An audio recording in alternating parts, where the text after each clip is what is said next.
winged model called a biplane and flew it off sand dunes in Indiana.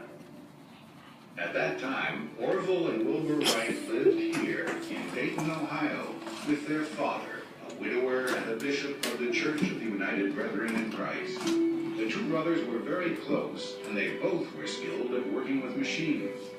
Orville had started a printing business, using a press that he had made in high school.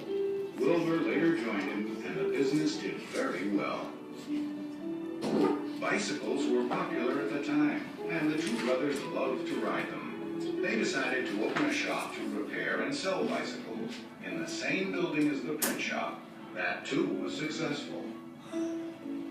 When they learned about Lilienthal's accident, the brothers became interested in flying.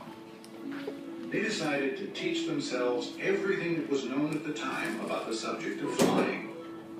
They began by making and testing box kites. Then they flew a box kite that looked like a biplane. They learned that they could control the kite by twisting the wings in opposite directions.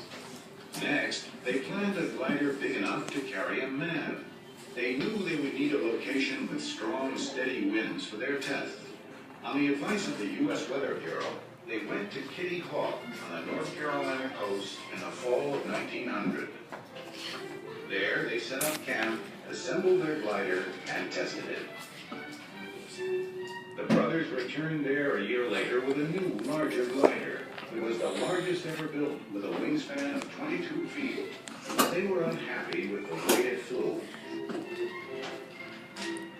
They returned home to Dayton and decided that they needed to redesign the shape of the wings. They built a small wind tunnel.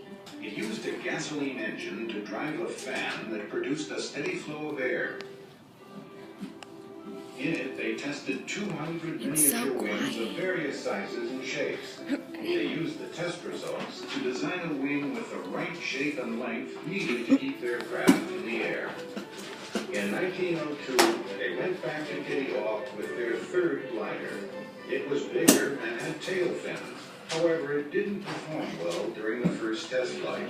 They decided to change the two tail fins to a single movable fin, and the glider began flying better immediately. They made hundreds of glides. Some were over 600 feet long, a record for that time. They were ready for the next step, powered flight. In order for their glider to become a real airplane, it needed an engine and a propeller. Back then, there were no propellers made just for airplanes, so they had to design and make their own. The engines made at that time were too heavy and not powerful enough for use in an airplane, so the two brothers had to build their own. Adding the engine made the new machine quite different from the three gliders. It weighed over 600 pounds, 3 times as much as the 1902 model. The propellers were driven by chains running through metal tubes. What's wrong with you? The plane was larger, more rigid, and would handle differently from what they were used to. Guys, let's sit still. In the meantime, Samuel Ryleigh had received a grant from the U.S. government to take his motor-driven model airplane and build a version large enough to carry a man. He made 2 attempts to fly his plane on the roof of a houseboat on the Potomac, but it fell into the river both times. The Wright brothers traveled to Kitty Hawk in September 1903. Bad weather and engine problems caused delays. Oh, good dogs. Finally, on December 17th, they were ready to test the plane.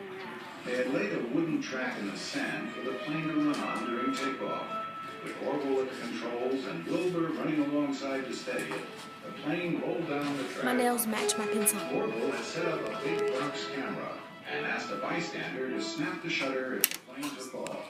The result was this famous picture. The plane rose in the air.